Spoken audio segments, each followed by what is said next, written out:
Today's guest is Maria Martin. She's the practice leader at ConTech Financials. Maria, thank you. Thank you for coming on the show. Hey, thanks for having me. This is a really good one. I wouldn't miss it. Yeah, for sure.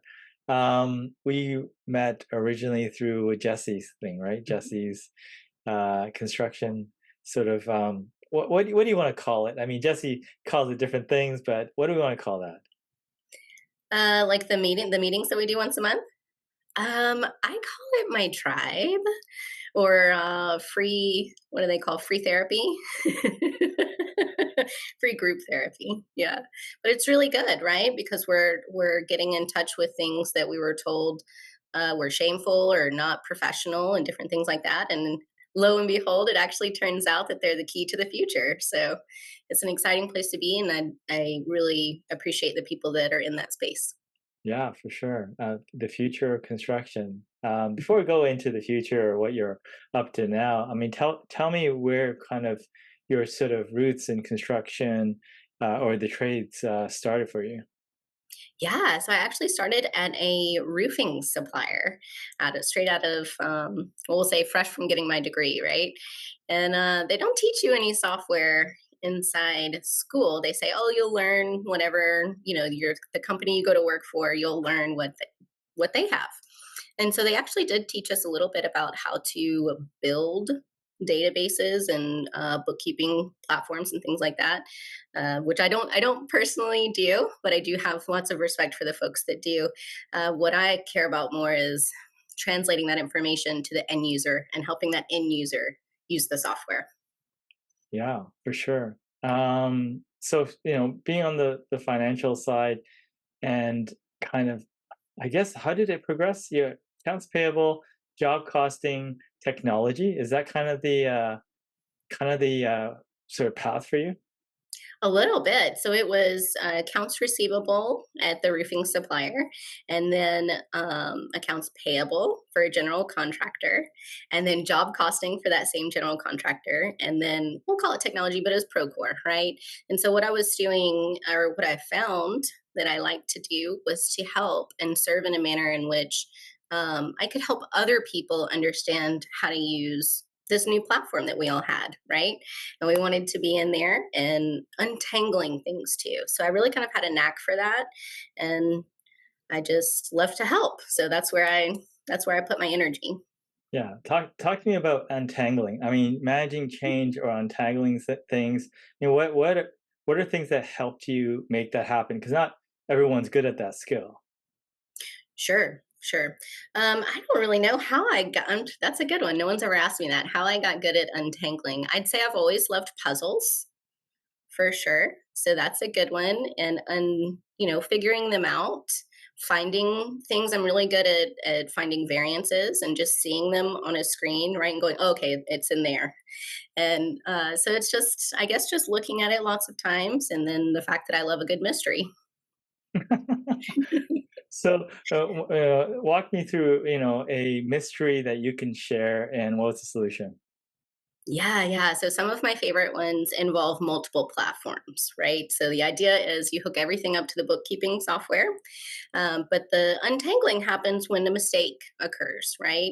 And you have an opportunity to kind of take it out and put it back in. So an example of that would be, and this particular platform was Textura, so it's like a trade partner billing platform. And the project team had put in their contracts directly to Textura. So now that's a perfectly fine way to use Textura. It's just that that's not the way we were using Textura. So what we had in our processes was to create that contract in Procore, send it to the bookkeeping software, which happened to be Sage 300, and then Sage 300 would then in turn send it to Textura. So that's a different route, and it allows for all three of those items to be connected, right? So when you do that change order and you send it to the ERP and it goes to Textura. So that's the route. So when the project team put the contracts directly into Textura, They weren't connected. They couldn't talk to each other. So what we had to do, and it depends on how far along you got into your mistake that you may not have known that you were in, but we were able to, and there really was a couple of different things that we had to do because there were so many contracts put in. So some of the trade partners had already accepted them, which means their bank account got charged the fee, right, for all of that. So that kind of brings in extra feelings. And so just taking those out, but it's really per data piece. And so you have to take each item, see what happens. Do we need to, put in a service ticket to Textura to get it out, and then zeroing that out, deleting it, and going back through and putting it in the right way and having it then again charge the person a second time if they already accepted. So it's those kind of things that are really just good for me. I like them. Very cool. Now, Mhm. and like when you're sort of implementing something new, like, so this is not like unwinding a problem, but you're trying to implement something new. Mhm. What sort of things have worked for you in terms of education and teaching? Because I mean, I think, there's all sorts of new things coming around all the time. And even if you found the right thing, how do you find the best way to get people on board? Yeah, so that's a good one. So I like to, this is, and I don't even want to call it a brag, but I'd have to say one of my main accomplishments is getting that large GC up to the last numbers I ran were about 70% financially integrated, right? And I had zero memo or mandate from upper management to do that. So how did I do it, right? So it comes a lot with not giving up, right? So it's like if a project team says, no, we're not going to hook this particular project up, you say, okay, how about that next one you've got coming up? Right.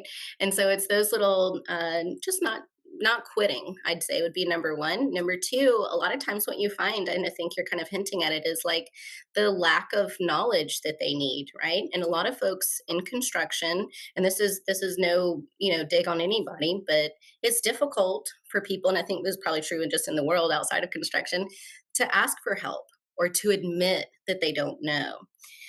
So it was really interesting to be able to watch a group of people with the same struggles and just observing them, and then being able to turn around and say, okay, guys, we're going to have a new class, and here's what it's about, and here's what you're going to learn. And so you just kind of do it that way. So you observe the issues, and then you supply them with the solution, but we don't call anybody out, right? So we're not being ugly to anyone. And we're just providing information, right? And just making it friendly. That was another thing, always being helpful, right? Because they're having a hard time with the software. They're not dumb. They know how to do their job. They know how to forecast. What they don't know is how to forecast in a new platform. And that's okay.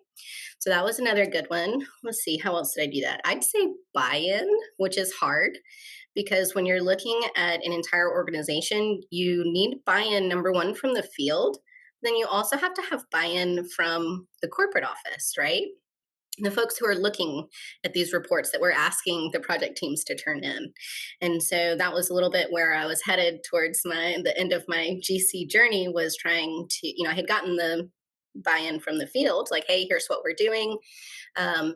Solicited tons of feedback for, creating the budget views and things that they were going to have to use. So I got their needs and wants, right? And then having to then be in a place where you need to tell the people who are receiving those reports what they're looking at because it's new for them too. Yeah, it looks like just kind of step by step, sort of, breaking it down into chunks that are manageable, because Yes. everyone has day to day. And I think you may have told once that you created a bunch of presentations. A bunch of presentation.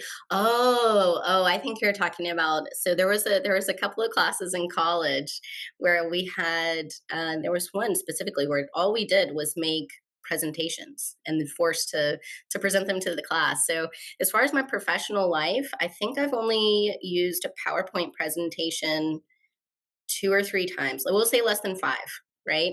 And it's not anything against PowerPoint presentations. It's just when you're talking about a platform, I find it a lot easier, especially for the people that are trying to learn, when you're just in the platform, right? And you just show your screen, you share it, you invite them to follow along on their own projects, and then they're able to apply it to their real life and not see some silly example of $100,000 minus $50,000, right? It's not very meaningful when it's just sample data, we'll say.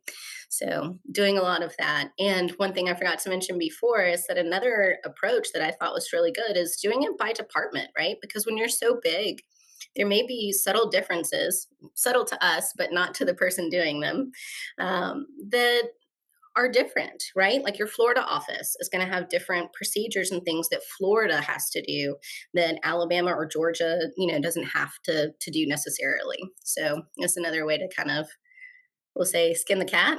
Is that the one? Yeah. Sure, sure. Why not? And then, now you've, I guess, more recently gone off on your own. Tell me about that. Yeah, I went rogue. Yeah. So it's been a really fun time so far. But basically, it's what it's allowing me to do, Tats, is to serve in a manner in which that I see beneficial, right, to those around me. And so that's been the most encouraging, happy part of what I'm doing here with the ConTech Financials. So being able to serve and to see needs and to fill them. Yeah, yeah. Now, I'll just touch back when we first talked about, Yeah. some of the future, some of the things that, you've experienced or your tribe. Um, what are the things around that, in general in the construction industry you'd like to see change or you're, serving or trying to facilitate change in? Yeah, yeah. I'd have to say the number one thing for me is oh, that's such a strong word. The word eradication came into my mind. So let's use it, right? But the eradication of bullies. So that is one that is really near and dear to my heart and something that I've always felt close to.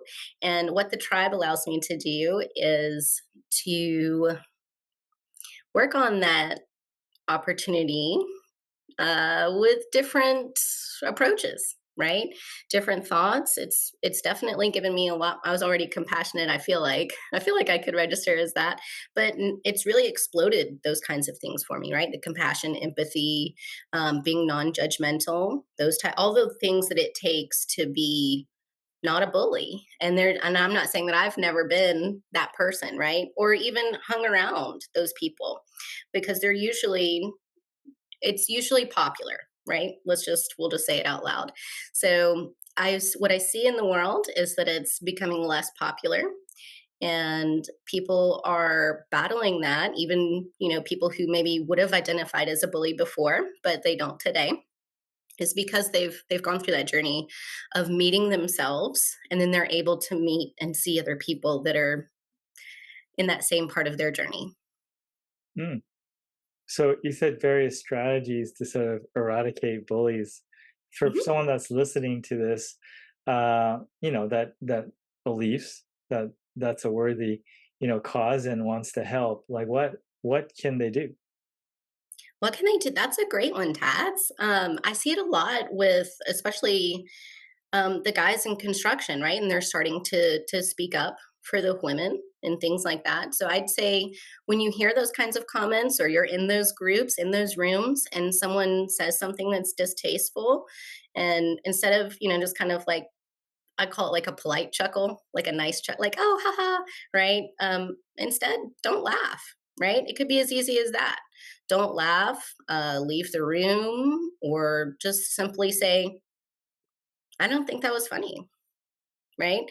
And one of my favorite ones, Tats, is to actually just ask them to explain it, right? Like there's been a few times where I've just looked at somebody and said, I don't get that. Can you tell me more about what you mean? And then it's forced back on them to realize, oh, well, I was being a jerk, but here's what I really meant. And so then you kind of have an opportunity there to open up the conversation and really, still being compassionate to that person that may have made the bully comment, because they're not, surely no one enjoys living that way, right? They learned it. And so I'm here for both sides of that coin. Hmm, nice. I love Mhm, it. I know I was talking to you before about you were working on a project mhm. and you weren't even sure that it was going to be used or worked, but you said you had a thought in your head and you need to finish it, right? Just for yourself, so you had it, it was ready if it was. It kind of stuck with me. I don't know if you remember that conversation, but do you know what I'm talking about? I'm trying so hard. Was it the one about like you don't have to force other people to go at the speed that you go at? Yeah, that's the one. Yeah, sorry. I Yeah. was just kind of trying to remember exactly what it was. I love that. Walk me through that concept because I mean, I hear a lot of things that I've heard before, but that I didn't, and I just explained that concept to me because I thought that was insightful. Yeah, yeah, yeah. So I actually picked this up from Jen, and it's something that I've observed. And she says, you don't have to stop creating, right? So that here's the idea is that the people around you or maybe your space aren't ready to go as fast as you are, right? Like you have the idea, you create it, and then you give it, and you're like, hey, this is great, let's talk about it. But they're not ready, and that's okay. So the idea is, as a creator, create a way, right? If it's on your heart and mind to do it, do it. That's what's important. And then you've got it in your, we'll say, arsenal, right? And it just kind of hangs out in storage. And then one day they're ready.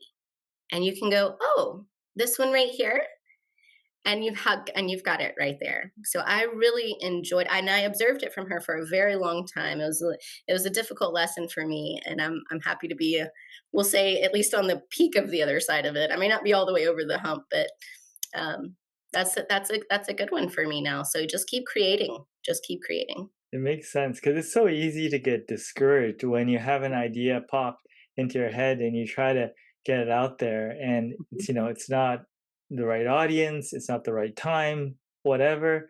Right. Yeah, that's interesting. Yeah, yeah, and those are I like that you pointed that out because it may not be the right audience and it may not be the right time. So there's a couple of different things in there that could be the reason, and none of them are judgment word bad, right? It's just that's just what is. Yeah, for sure. Mhm. um from your new business, what are things that are going to be important for you going forward with your business? First and foremost, it is to serve the construction industry, right? So that's where my heart is, and so I see a lot of people struggling with new things, and this is a place where we want to retain all of the people that we can, and they're wonderful people, right? It's just that they're having an influx of technology thrown at them because construction was not really on the docket when technology first started going, right? We kind of finished some other things. Music is my favorite comparison example here, so you can now produce or listen to music anywhere, right? Even like from your porch or something, we'll say. And so that's really remarkable, right? As far as where we came from. When I came up, it was the cassette tape. Okay, that was my first purchase there. And so it's really remarkable just in a short amount of time of where they went. And so now all of that, those ideas and research and things that they found out are being, infused into the construction industry. And it's really quite beautiful to watch, but it's also going really fast, just because of the nature of it, right? You were down here and now you're way up here. And so we've kind of got to help our people into those places because we don't want anybody left behind. Yeah, yeah, for sure. Mhm. Now, just looking on the technology side, I mean, what sort of technologies or ideas are most exciting for you in the space? Yeah, so for me, it's the financials, right? It's a lot of what I know and love. Adding and subtracting was my first obsession, we'll call it, and so just the mystery. It's just very calming to me, right? So just watch the numbers add up and watch them subtract out, and whatever else you need to do. So finding fraud once upon a time that used to be, or not even we'll say not even fraud, but just errors, right? Just finding discrepancies and variances in numbers and stuff. What used to be really cool, it is still really cool for me. But now, what I apply that information and knowledge towards more is integrating those items. So I love helping you into the platform, and we need to get that integrated because we're talking about how fast that technology is moving, and that's where it is now, right? Is that it's all integrated and it's got to connect. And so, if anybody tells you that a financial item in Procore can't be connected, don't let them lie to you like that. So, they can be connected. It just may be that you don't have the right connector, right? So, those sorts of things are really important to me. And then, of course, we said training, right? So, getting everybody into there. And of course, along with that, even before you can train, you have to implement first. So, designing those budget views and what's going to be important to everybody at your company, and then updating those old processes into the new software. Okay, very cool. Um, Appreciate your insight. Is there anything that you wanted to bring up that I forgot to ask you? I will say, and I don't know that you forgot, but neither of us really said that shopping for these items, right? So, what kind of, if you're looking at, I know there's a big push right now for people to go to cloud bookkeeping software, right? So whether you're with Sage or QuickBooks, those are the two hot ones right now, and they're basically saying, hey, we're not going to support these legacy platforms anymore. You have to move to the cloud if you want customer service. And so, okay, fine, right? But before you make that leap and that commitment, did you look around the market? Right. So that's another thing that I enjoy doing because not only does it help me, but then I get to help someone else. Right. So they didn't have to use that internal person, take away from their time that they needed for, really valid construction tasks to look for and research software. Right. So that's one thing that I know we didn't talk about that I do enjoy doing, but I think we pretty much hit the rest of it.